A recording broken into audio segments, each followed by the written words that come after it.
Obiettivo Veneto 2015. Col vento in poppa delle europee, il Partito Democratico punta dritto alla regione, che non è più l'isola che non c'è, ma sembra un approdo oggi raggiungibile.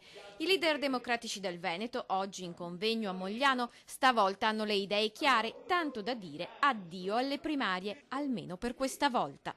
Se il gruppo dirigente nazionale, insieme a quello regionale, invece da qui a ottobre avrà la capacità di individuare un leader forte per questa regione, lo faremo senza l'utilizzo delle primarie. La modalità attraverso la quale si sceglie non necessariamente devono essere le primarie. Credo che la strada anche di non fare le primarie possa essere percorsa. Il PD dice di poter contare su dirigenti del partito capaci, tanto da permettergli di scegliere il proprio leader regionale dentro al recinto dei democratici, e nomi o chiare indicazioni cominciano a trapelare. Un leader del PD può raggiungere risultati straordinari come quelli che abbiamo avuto all'Europa. Leggi Alessandra Moretti. Una candidatura bella, una bella sfida anche contro Zaia potrebbe essere l'Alessandra Moretti.